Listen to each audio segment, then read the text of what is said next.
డబ్బు, అనారోగ్యం, ఉద్యోగం, వ్యాపారం, అప్పులతో బాధపడుతున్నారా? మీకోసమే launch your future programme.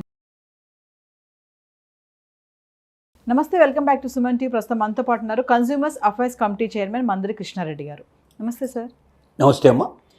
Sir, చిన్న పొదుపు పథకాల సంస్థలను అంటూ ఉంటారు కదా, మామూలుగా వాళ్ళకి ఆర్బీఐ ఒక షాక్ న్యూస్ అయితే ఇచ్చింది.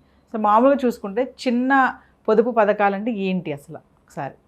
అంటే పెద్ద మొత్తాల్లో ఒకేసారి బ్యాంకుల్లో కానీ పోస్ట్ ఆఫీసులో కానీ డబ్బు నిల్వ ఉంచడానికి ఎక్కువగా బిజినెస్ పీపుల్, పెద్ద మొత్తాల్లో వ్యాపారాలు చేసేవాళ్ళు, కార్పొరేట్ సంస్థలు దాచుకునే విధానం వేరుగా ఉంటుంది. ఆ డిపాజిట్లు కూడా లక్షల్లో కోట్లలో డిపాజిట్ చేసి 10 ఏళ్ళు 25 ఏళ్ళు అట్లా ఉండేటువంటి అవకాశాలు ఉంటాయి. కానీ మధ్యతరగతి జీవులు, చిన్న ఎంప్లాయీస్, ఎక్కువ డబ్బు లేదు, ఉన్న డబ్బులో ఉన్న జీతంలో కానీ ఉన్న రాబడిలో కానీ కొద్ది మొత్తాన్ని మనం దాచుకున్నాం, నెల నెల ఇంత చొప్పున దాచుకుంటే, ఎన్నేళ్ళు దాచుకుంటే మనకి ఇంత వడ్డీ వస్తుంది దాని మీద, ఇలాంటి పథకాలు ఎక్కువగా పోస్ట్ ఆఫీసుల్లో ఉంటాయి.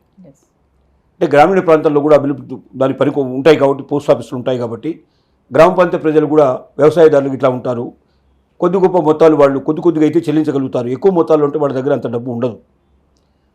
అలాగే వాళ్ళు ఒక 5 ఏళ్ళు 10 ఏళ్ళు దాచుకున్న కూతురు పెళ్లి కోసమో, లేకపోతే చదువు కోసమో, లేకపోతే పిల్లల చదువు కోసమో, లేకపోతే ఇల్లు కట్టుకోవడానికో, లేకపోతే వ్యవసాయానికి ఏదైనా ఉపయోగపడుతున్న ఉద్దేశంతో కొంత మొత్తాన్ని దాచుకుంటూ ఉంటారు.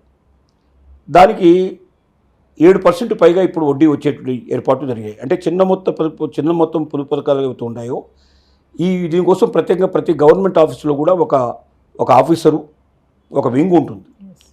వాళ్ళు ప్రోత్సహిస్తారు. అంటే ప్రజలకు చెప్తారు, ప్రజలకు చెప్తారు, దాని గురించి వివరంగా చెప్తారు. గవర్నమెంట్ ఎంప్లాయీస్ ద్వారా దీన్ని ప్రచారం చేస్తారు. ఆ తర్వాత దీనికి సంబంధించిన ప్రభుత్వానికి సంబంధించిన ఏవైనా ఉంటే కూడా డబ్బులు దాంట్లో పెట్టిస్తారు. దీనికి కారణం ఏమిటంటే, గవర్నమెంట్ బాండ్స్లో ఈ డబ్బంతా ఏం చేస్తారు తిరిగి ప్రభుత్వం అంటే, పోస్ట్ ఆఫీసులో వచ్చింది కానీ లేకపోతే ఇక్కడ స్టేట్ గవర్నమెంట్స్ కానీ చేసే పని ఏమిటంటే, గవర్నమెంట్ బాండ్స్ కొనడానికి ఉపయోగిస్తారు. దీన్ని గవర్నమెంట్ కూడా బాండ్స్ ప్రకటిస్తుంది. అంటే గవర్నమెంట్కి అప్పు కావాల్సి వచ్చినప్పుడు, డబ్బులు కావాల్సి వచ్చినప్పుడల్లా ఒక గవర్నమెంట్ బాండ్ రిలీజ్ చేస్తుంది. అంటే 5 ఏళ్లకి 10 ఏళ్లకి ఇంత వడ్డీ చొప్పున మీకు చెల్లిస్తామనేటువంటి బాండ్స్ మార్కెట్లో రిలీజ్ చేస్తుంది. దాన్ని చాలామంది కొంటారు. ఎందుకు కొంటారంటే, గవర్నమెంట్ బాండ్ అంటే 100% ఖచ్చితంగా ఆ డబ్బు తిరిగి వస్తుంది. ప్రభుత్వాలు మారొచ్చు కానీ ప్రభుత్వం తరఫున ఎవరైనా సంతకం పెట్టినప్పుడు ఆటోమేటిక్గా ఏ ప్రభుత్వం ఉన్నా దాన్ని గౌరవించాల్సిందే, ఏ ప్రభుత్వం అయినా ఆ డబ్బు మళ్ళీ తిరిగి చెల్లించాల్సిందే. కాబట్టి ఇది ఇలాగ గవర్నమెంట్ బాండ్స్ కాబట్టి దానికి మంచి డిమాండ్ ఉంటుంది, అందరూ కొంటారు. ఇట్లాంటి వచ్చిన డబ్బుతో ఏం చేస్తుందంటే, పోస్ట్ ఆఫీస్ కూడా గవర్నమెంట్ బాండ్స్ కొంటుంది. కొన్నప్పుడు దాంట్లో ఎక్కువ పర్సెంటేజ్ వస్తుంది కాబట్టి దాంట్లో వీళ్ళకు చెప్పినటువంటి 7% పైన ఉండేటువంటి వడ్డీ వీళ్ళకి చెల్లించి మిగిలిన ఏదైతుందో పోస్ట్ ఆఫీస్ డెవలప్మెంట్కి వాటికి ఉపయోగిస్తారు. ఆ రకంగా సో ఇది చాలా పెద్ద ఎత్తున జరుగుతుంది. మొత్తం భారతదేశ చరిత్రలో అన్ని రాష్ట్రాల్లో కూడా, అన్ని చివరికి గ్రామీణ ప్రాంతాల్లో ఉండే ఎంఆర్ఓ ఆఫీసులలో కూడా ప్రత్యేకంగా దీనికోసం ఒక ఎంప్లాయీ పనిచేస్తూ ఉంటాడు, ప్రచారం చేస్తూ ఉంటాడు. ఎప్పటికప్పుడు ఏ బాండ్లో పెట్టాలని చెప్పి మళ్ళీ వచ్చిన డబ్బులు కూడా వాళ్ళు సజెషన్ చేయడం జరుగుతుంది. ఒక పెద్ద యంత్రాంగం నడుస్తుంది ఇంట్లో. ఈ మధ్య ఏం జరిగిందంటే, 2 కారణాల చేత వడ్డీ రేటు తగ్గించేటువంటి పరిస్థితులు కనబడుతున్నాయి. ఒకటి ఏమిటంటే, రెపో రేటు తగ్గింది. రెపో అంటే ఏమిటంటే, ఇక్కడ రెపో రేటు ఏంటంటే, బ్యాంకుల లోపల రెపో రేటు ప్రకారంగానే రెపో రేటు పెరిగితేనేమో బాగా డబ్బు మార్కెట్లో రిలీజ్ అవుతుంది. అంటే ఒక బ్యాంకులో ఎంత డబ్బు ఉంచుకోవాలి మినిమంగా వాళ్ళు లోన్స్కి ఇట్లా ఇవ్వడానికి, రిజర్వ్ బ్యాంకులో ఎంత నిల్వ చేయాలి, అంటే వచ్చిన మొత్తం డబ్బుని రిజర్వ్ బ్యాంకులో నిల్వ చేయడానికి అవకాశం ఉండదు. అలాగే వచ్చిన మొత్తం బ్యాంకుని పబ్లిక్ ఇచ్చేయడానికి అవకాశం ఉండదు.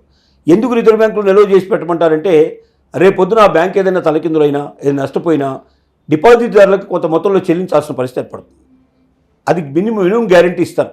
ఆ మినిమం గ్యారెంటీ డబ్బుని వాళ్ళు బ్యాంకుల్లో డిపాజిట్ చేస్తారు, ఇది రిజర్వ్ బ్యాంకులో డిపాజిట్ చేస్తారు. ఈ రెపో రేటు పెంచడం అంటే, రిజర్వ్ బ్యాంకులో ఉండే డబ్బుని ఎక్కువ రిలీజ్ చేస్తూ ఎక్కువగా లోన్స్కి అవకాశం కల్పించేదాన్ని రెపో రేటు పెంచడం అంటారు. రెపో రేటు తగ్గిస్తూ ఉంటే ఏమవుతుందంటే, ఆటోమేటిక్గా బ్యాంకుల్లో, రిజర్వ్ బ్యాంకులో పెట్టాల్సిన డబ్బు పెరుగుతుంది, లోన్స్కి ఇచ్చే డబ్బు తగ్గుతుంది. లోన్ డబ్బు ఎప్పుడైతే తగ్గుతుందో అప్పుడు వడ్డీ రేట్లు పెరిగే అవకాశాలు ఉంటాయి. లోన్లు ఎప్పుడైతే ఎక్కువ ఇచ్చే అవకాశం ఉంటుందో అప్పుడు వడ్డీ రేటు తగ్గే అవకాశం ఉంటుంది. ఇప్పుడు రెపో రేటు పెంచడం వల్ల ఎక్కువగా లోన్లకు డబ్బు బయటకు వచ్చింది కాబట్టి వడ్డీ రేట్లు తగ్గిపోయే పరిస్థితి ఏర్పడింది.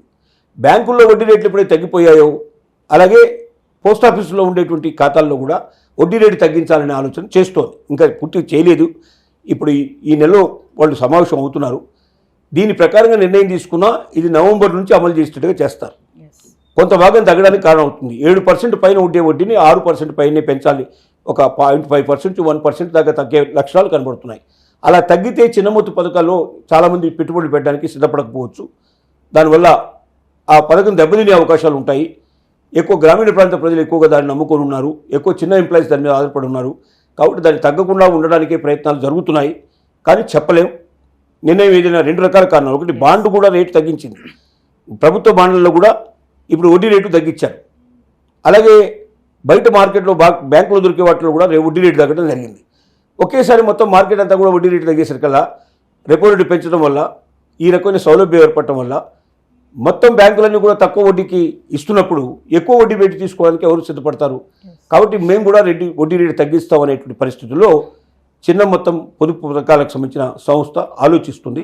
ఇంకా అమలు చేయలేదు, కానీ అమలు చేసే అవకాశాలే ఎక్కువ కనబడుతున్నాయి. అంటే ఇప్పుడు ఆర్బీఐ ఇచ్చినటువంటి న్యూస్ ఏదైనా కొంచెం ఎఫెక్ట్ అవుతుంది వాళ్ళకి. ఖచ్చితంగా ఆర్బీఐ కిందనే నడవస్తుంది ఏదైనా సరే. ప్రభుత్వ రంగ సంస్థలు అంటే ఆర్థికపరమైన సంస్థలన్నీ కూడా ఆర్బీఐ ఇన్స్ట్రక్షన్ ప్రకారం పోవాల్సిందే.